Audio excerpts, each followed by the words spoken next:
Now that we have discussed the need for problem-based learning and problem-solving skills, and how the two work to benefit and enhance each other, we are ready to dive into the problem-based learning planning strategies that you'll work to incorporate into your lesson plan that you submitted in Task 1. This video will discuss how you'll go about connecting your content with an authentic problem. Here, we'll begin preparing an engaging lesson that will eliminate the ever-present and dreaded questions our students commonly ask when they are disengaged or just reluctant learners. We ask our students to come prepared for class, and here the roles reverse, and we will be coming to class prepared for their questions and ready to engage them. So what are the inevitable questions teachers often receive from reluctant learners? I bet you have an idea or two. A couple of my favorites are, why do I need to know this?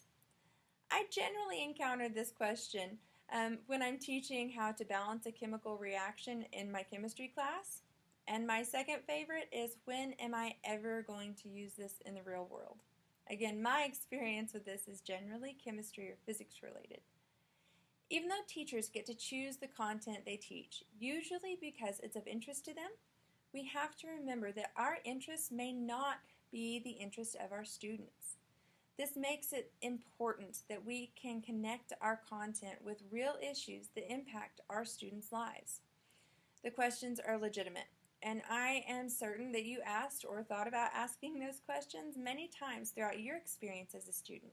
And as with any legitimate question, an honest answer should be prepared to address them. That answer should not include the phrases, "because you need to know this to pass my class," or "because it's going to be on your test on Friday." Having to spend time and energy learning something that has no seeming value, most students would describe as some form of torture.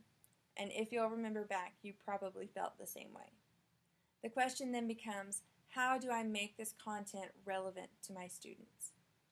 The secret to engaging students in any content is simply relevance. Although we might have to ponder certain content's potential relevance a little harder than others, it is important that we establish this for our students if we want learning to be meaningful. Problem-based learning is founded on selecting authentic problems related to our content, and by presenting a problem rather than a lecture that tends to drone on about seemingly meaningless facts, our students become active participants in the lesson. It's important to ensure that the problem presented has an obvious relationship to our students' current situations or mindsets. If you try to present a problem that would only be encountered if the student were to, say, become a museum curator or a bioengineer, you probably just lost the interest of at least 90% of your class, if not all of them. You have to consider what your students are engaged in. What are they thinking about? Or what do they have an expectancy to encounter in the relatively near future to truly engage them? One tip I have found helpful in selecting problems that students would relate to is to think about their browsing history. For instance, if you are teaching a problem-solving lesson alongside the effect the democratic process plays in the presidential election, you might consider presenting the problem of how they could verify the information they receive about candidates from multiple media platforms: Facebook, Google, various news outlets, their parents, their friends, and have them discuss how each of those sources of information could influence the outcome of an election with both erroneous and verified information.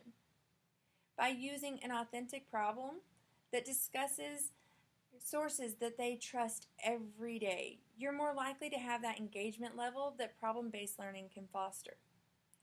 With intentional and detailed planning, teachers are able to develop a triad of strategies that will ensure your problem-based learning lesson will be engaging and successful. First, you have to meticulously plan the authentic problem. Secondly, you have to ensure that the problem is relevant to the students. This relevance needs to be in their current situation or in the near future. Students tend to be nearsighted. Introducing a problem they will experience in their old age is not likely to engage them. You have to plan for your students' current mindsets. The closer to their now the problem is likely to impact them, the higher the engagement is likely to be. Lastly, it has to be interesting. Although the average age that Americans develop high blood pressure is increasingly young, most students are not going to be engaged in developing a plan to prevent or treat high blood pressure. However, most would be interested in how to prevent or treat a childhood illness because they perceive getting married and parenthood to be a rapidly approaching life event. When planning your problem-based lessons, consciously make a checklist. Is the problem authentic? Is it relevant to students now or in their near future? And would students find it interesting?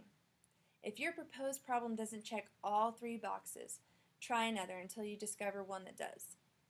Meaningful learning does not happen without careful planning. Always choose a problem that can answer their questions of why do I need to know this and when will I ever use this?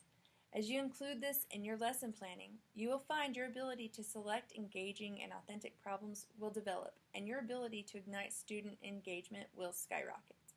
Thank you for your time, and happy planning.